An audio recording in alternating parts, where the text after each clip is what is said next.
Hello guys, welcome back to my channel Troylensa English Class. Kali ini kita akan melanjutkan video pembelajaran tentang parts of speech. Dan yang kita bahas hari ini adalah verb atau kata kerja. Ayo disimak sampai selesai ya teman-teman. Oke, let's check it out.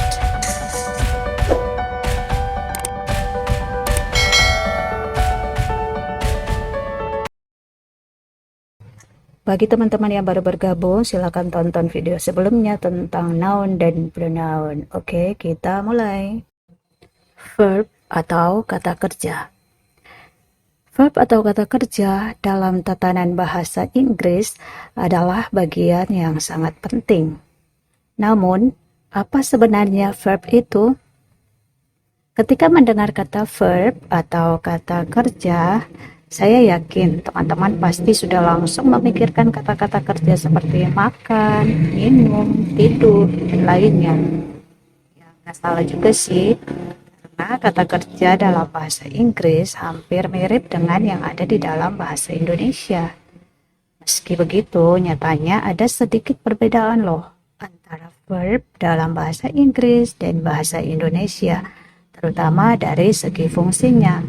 Jadi, dalam bahasa Inggris, verb tidak hanya berfungsi sebagai kata kerja saja, melainkan ada fungsi lainnya. Itulah mengapa jenis verb juga ada banyak.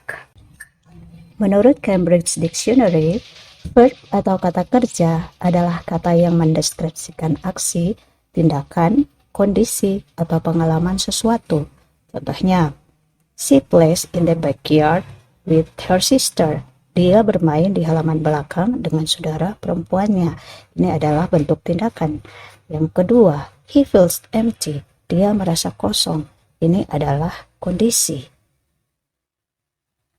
Oleh karena itu, verb dapat dikategorikan menjadi action verbs dan stative verbs. Action verbs adalah kata kerja yang merujuk pada tindakan yang dilakukan dan bisa terlihat oleh orang lain. Contohnya, we swim this morning. Kami berenang pagi ini. Stative verbs merupakan kata kerja untuk mendeskripsikan keadaan subjek yang mengandalkan perasaan. Contoh, I love you. Aku mencintaimu. Cie. Nah, teman-teman, dari paparan tadi dapat dilihat jika action verbs mengarah pada tindakannya, sedangkan stative verbs mengarah pada keadaan atau kondisi. Stative verbs digunakan untuk menggambarkan hal-hal seperti yang kamu suka dan tidak suka, kualitas, pendapat, keyakinan, dan emosi. Jenis-jenis verb apa saja? Jenis-jenis verb dapat dilihat berdasarkan bentuk, berdasarkan fungsi, dan juga berdasarkan perubahan. Oke, baik. Sekarang kita akan membahas jenis-jenis verb, mulai dari berdasarkan bentuk. Dalam bahasa Inggris, verb memiliki 6 bentuk, antara lain, yang pertama, berinfinitif. Berinfinitif itu apa? Berinfinitif adalah kata kerja yang tidak diikuti oleh partikel to. Kata ini dikenal juga dengan sebutan base form atau basic form, atau juga short infinitive atau zero infinitive.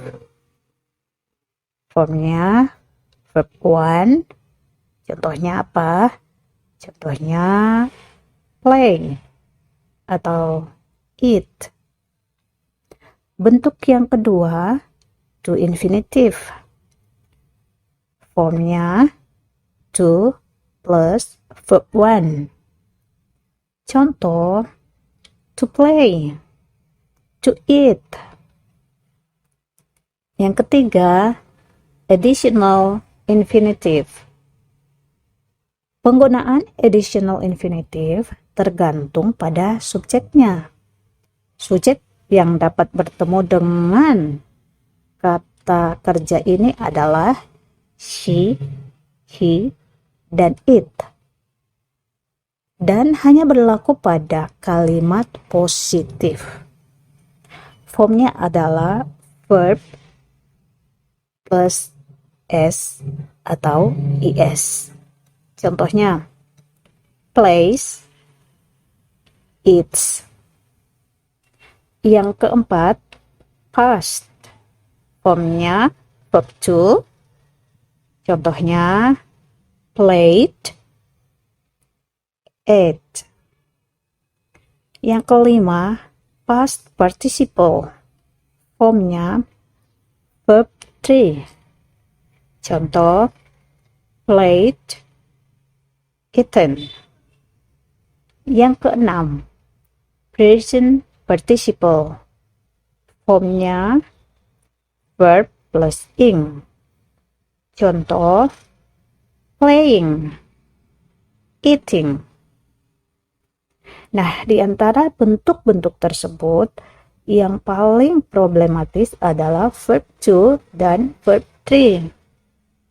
Karena sebagian besar memang perubahannya beraturan, seperti pada kata play dalam contoh tadi, yakni dengan penambahan d atau id. Namun sebagian lagi perubahannya itu tidak beraturan, seperti kata eat, dan tidak ada standar khusus. Oke teman-teman, tadi adalah jenis-jenis verb berdasarkan bentuk. Saat ini kita akan meneruskan dengan jenis-jenis verb berdasarkan fungsi. Jenis-jenis verb berdasarkan fungsi antara lain ordinary verb dan auxiliary verb. Ordinary verb itu apa? Ordinary verb adalah kata kerja yang mengandung informasi utama dari sebuah kalimat. Informasi utama dari sebuah kalimat. Artinya, keberadaan verb ordinary ini hukumnya wajib ada dalam kalimat. Nah, ordinary verb ini terbagi dua. Antara lain, transitive verb dan intransitive verb. Penjelasannya akan dijelaskan setelah ini. Oke, kita lihat yang kedua, ada auxiliary verb. Auxiliary verb adalah kata kerja bantu yang mempunyai fungsi membentuk karakter tense dalam sebuah kalimat. Auxiliary verb ini juga terbagi menjadi dua, yaitu primary auxiliary dan modal auxiliary. Oke, kita akan membahas tentang ordinary verb. Seperti yang sudah saya sebutkan sebelumnya, bahwa ordinary verb adalah kata kerja yang mengandung informasi utama dari sebuah kalimat, yang artinya keberadaan verb ordinary ini hukumnya wajib ada dalam kalimat. Atau bisa dijelaskan seperti berikut ini. Ordinary verb ini bisa disebut kata kerja utama. Digunakan untuk menjelaskan apa yang dilakukan oleh subjek. Yang berikut harus ada dalam satu kalimat. Kemudian, jumlah ordinary verb dalam suatu kalimat hanya terdapat satu ordinary verb. Namun, ini boleh lebih dari satu, asalkan dipisahkan dengan sebuah conjunction atau kata hubung. Kemudian, posisi ada di akhir rangkaian verb atau setelah auxiliary verb. Contoh kata untuk ordinary verb itu ada drink, run, study, cry, dan sebagainya. Nah, yang disebutkan tadi bahwa ordinary verb terdiri dari dua, transitive verb dan intransitive verb. Kita lihat yang transitive verb terlebih dahulu. Transitive verb adalah verb atau kata kerja yang membutuhkan objek, noun atau pronoun sebagai pelengkap. Dia membutuhkan objek.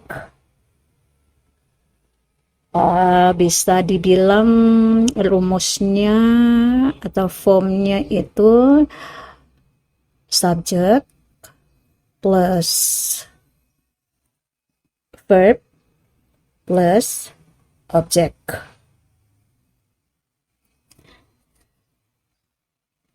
Dapat dikatakan bahwa objek yang mengikuti verb mendapatkan aksi dari verb tersebut. Tanpa direct object, makna kalimat dengan transitive verb akan terdengar janggal atau aneh ya. Contohnya, read, membaca. Membaca apa? Apa yang dibaca? Kemudian, push, mendorong. Mendorong apa? Apa yang didorong? Kemudian ada kata kick, menendang. Menendang apa? Apa yang ditendang? Kemudian clean, membersihkan. Membersihkan apa? Apa yang dibersihkan? Artinya di sini perlu ada objek untuk menjelaskan verb tersebut. Kita lihat contoh kalimat berikut ini. I clean my room every morning. Saya membersihkan kamar saya setiap pagi. I clean. Saya membersihkan. Membersihkan apa? My room. Kamar saya. Jadi, I clean, saya membersihkan, membutuhkan objek. Dan objek dalam kalimat ini adalah my room. Jadi, I clean my room.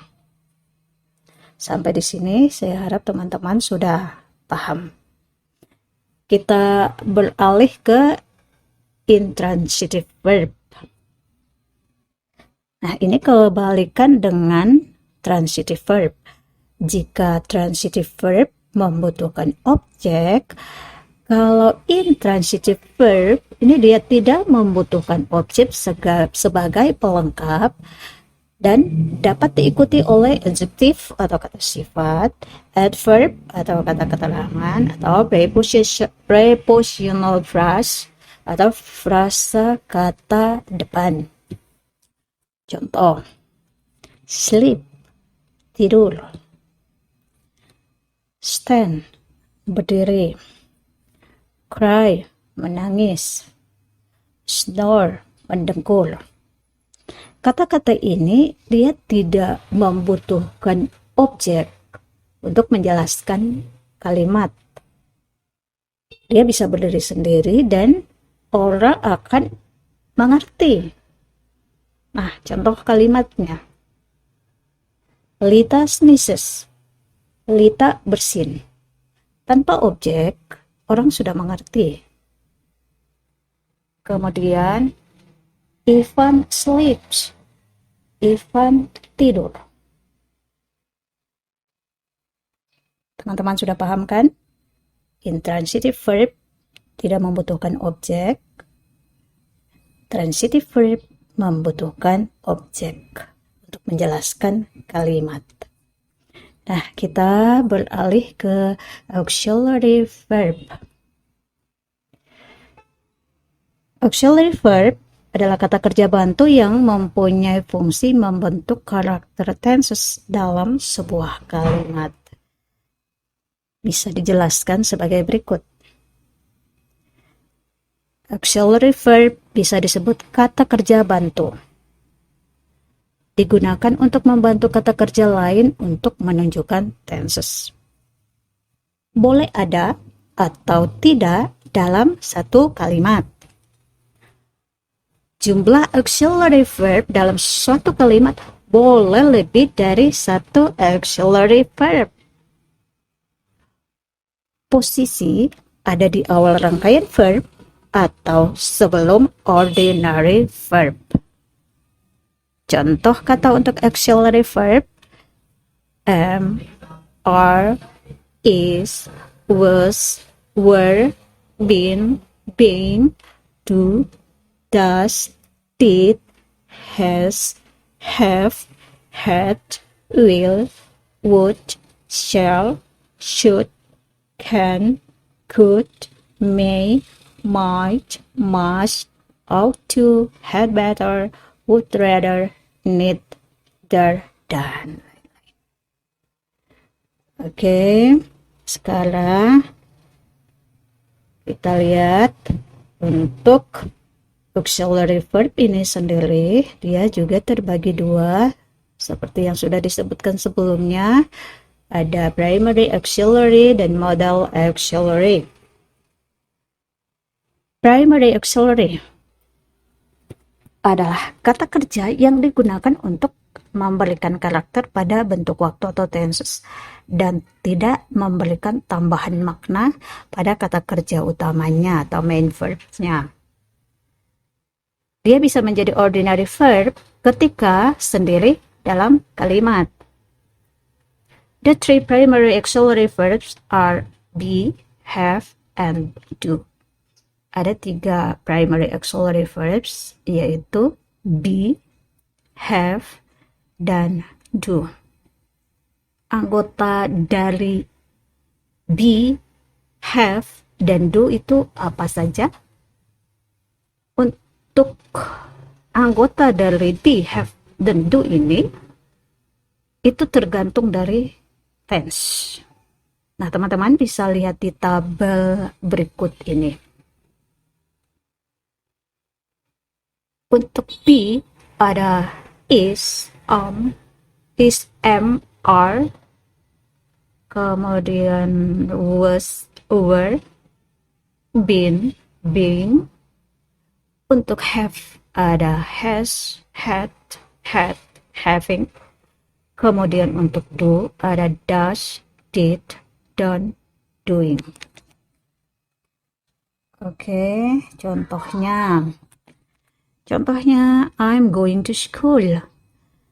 Teman-teman bisa lihat di sini ada verb auxiliary-nya am dan verb ordinary adalah going. Kemudian, I have eaten. Have adalah kata kerja bantu atau verb auxiliary, sedangkan eaten adalah verb ordinary. Nah, untuk yang ketiga, coba teman-teman perhatikan contohnya. He has been living in the village since 1977. Di sini, teman-teman bisa lihat ada 2 verb auxiliary. Ada has, ada been. Sedangkan living adalah verb ordinary. Seperti tadi yang disebutkan sebelumnya bahwa jumlah auxiliary verb dalam satu kalimat boleh lebih dari satu auxiliary verb. Nah, sekarang kita lihat untuk modal auxiliary. Modal auxiliary verb atau kata kerja bantu mengandaikan adalah kata kerja yang digunakan untuk memberikan tambahan makna pada kata kerja utamanya atau main verbs. Digunakan untuk menyatakan kebutuhan dan kemungkinan. Teman-teman harus ingat, modal auxiliary verb selalu diikuti oleh kata kerja dasar tanpa to.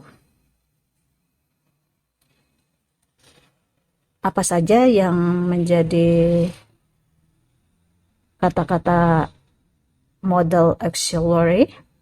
Ada will, would, can, could, shall, should, may, might, must, ought to. Contoh kalimatnya, you must go there. Di sini, must-nya berfungsi sebagai verb auxiliary. Dalam hal ini modal auxiliary ya. Kemudian go adalah verb ordinary. Oke teman-teman, saya pikir itu sudah cukup jelas tentang jenis-jenis verb berdasarkan fungsi.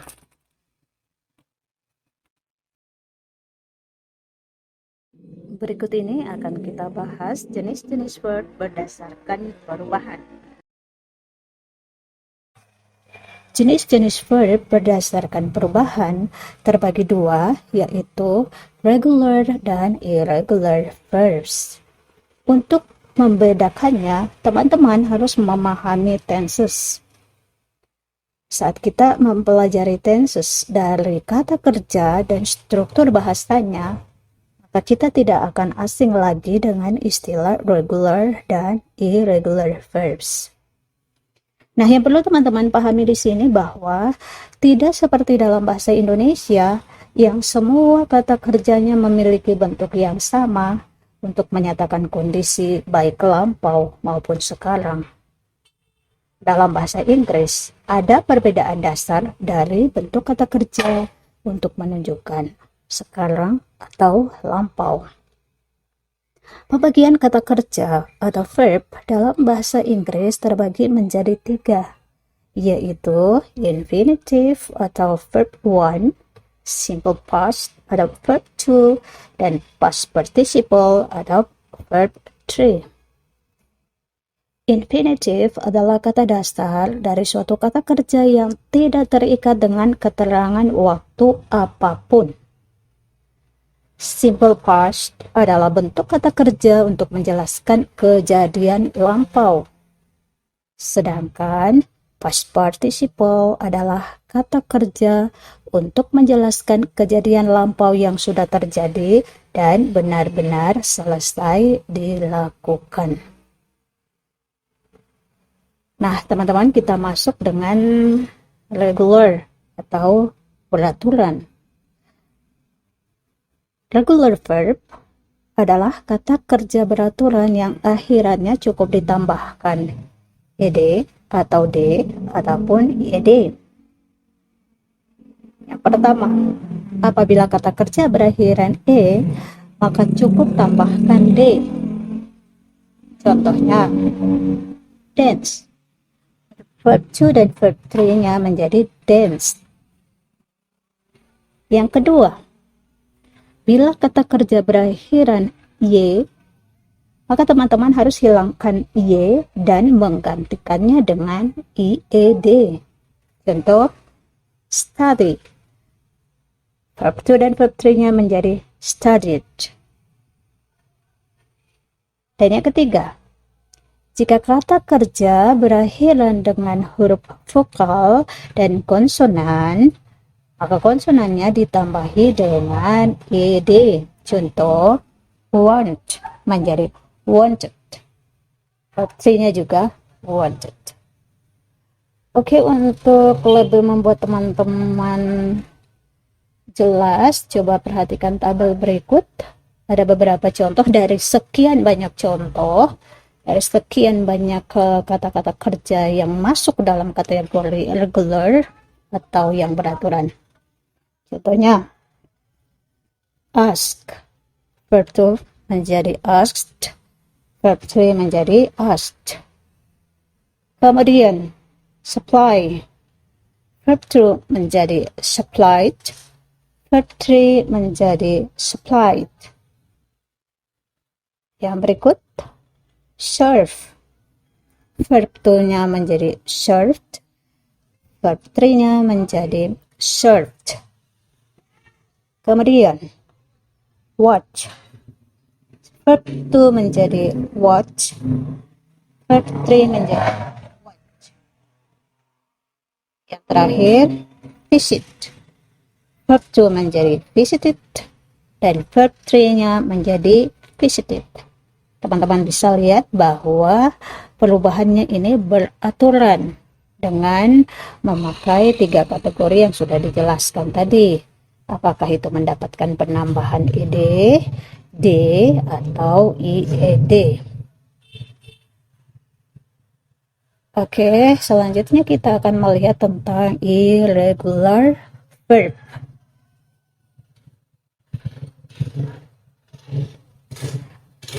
Jika tadi sebelumnya kita sudah membahas tentang regular verbs yang memiliki pola dan struktur yang tetap, sekarang kita lihat bagian yang tidak beraturannya atau irregular verbs. Irregular verb adalah kata kerja yang tidak memiliki pola, bentuk lampaunya tidak terbentuk dari kata kerja dasarnya. Ini tentu sangat berbeda dengan regular verb. Kita lihat contoh.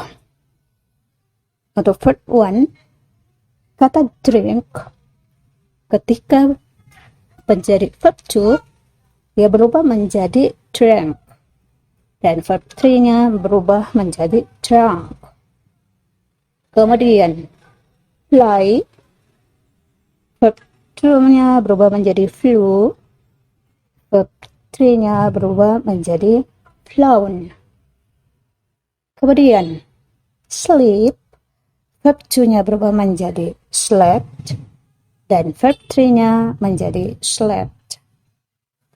Kata berikut, eat, verb 2 berubah menjadi ate, dan verb 3-nya berubah menjadi eaten.